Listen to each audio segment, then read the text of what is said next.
அதிமுக பாஜக கூட்டணினால அந்த காலத்தில் ஒரு ஓட்டு கூட அதிமுக வராது அப்படின்னு ஐயம் தேசிய பொதுச்செயலாளர் காதல் மொழின்னு சொல்லியிருக்காங்க. தம்பி, இந்த விஷயத்துக்கு நேற்றைய தினம் கழக பொதுச் செயலாளர் அவர்கள் தெளிவான விளக்கத்தை சொல்லியிருக்கின்றார்கள்.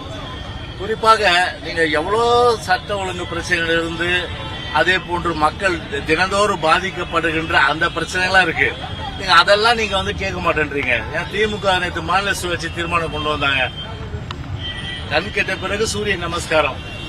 அந்த அடிப்படையில் 17 வருஷம் மத்தியில ஆட்சியில் இருந்தப்போ எவ்வளவு விஷயங்கள் செஞ்சிருக்கலாம். அதாவது கல்வியை மாநில பட்டியலுக்கு பொதுப்பட்டியலுக்கு மாநில பட்டியல் கொண்டு போய் அதை திருப்பி மாநில பட்டியல் கொண்டு வந்திருக்கலாம்.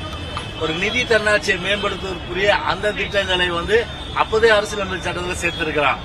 ஆனா இது போல எவ்வளவு விஷயங்கள் சொல்லலாம். கச்சத்தீவு, முல்லை பெரியாறு, அதே போன்று காவிரி நதி நீர், இப்படி பல்வேறு விஷயங்கள் இன்னைக்கு கோட்டையை விட்டுவிட்டு கண் கெட்ட பிறகு சூரிய நமஸ்காரம் என்று சொல்லி இன்றைக்கு மக்களை ஏமாற்றுகின்ற ஏதோ இவர்தான் ஒரு பாதுகாவலர் என்ற அந்த ஒரு விபத்தை ஏற்படுவதற்குண்டான அந்த ஒரு தீர்மானமாக இன்றைக்கு ஒரு எள்ளி நகையாடக்கூடிய அந்த திராவிட முன்னேற்ற கழகம் தீர்மானமாக கொண்டு வந்திருக்காங்க. சட்ட ஒழுங்கு எப்படி இருக்கு இன்னைக்கு நாட்டில்? இன்னைக்கு அந்த அளவுக்கு மக்கள் வாழக்கூட முடியாத ஒரு சூழ்நிலை. அதாவது கொலை, கொள்ளை, செயின் பறிப்பு இது போன்ற சம்பவங்கள் தென் மாவட்டத்தில் பார்த்தா அந்த மானம் திரும்பவும் தாக்கப்பட்ட ஒரு நிலைமை. இதெல்லாம் கேள்வி யாருமே கேட்காதீங்க. எனவே அந்த பிஜேபி பொறுத்தவரை பாத்தீங்கன்னா நிலைப்பாடு என்னன்றது நம்மளுடைய பொதுச்செயலாளர் தெளிவா சொல்லிட்டாரு. அதோட அந்த பதில் கூட்டணி ஆட்சிக்கான தேவை இருக்குன்னு நினைக்கிறீங்களா? கூட்டணி ஆட்சிக்கான தேவை இருக்குன்னு நினைக்கிறீங்க? இதெல்லாம் நேற்று சொல்லிட்டாரு.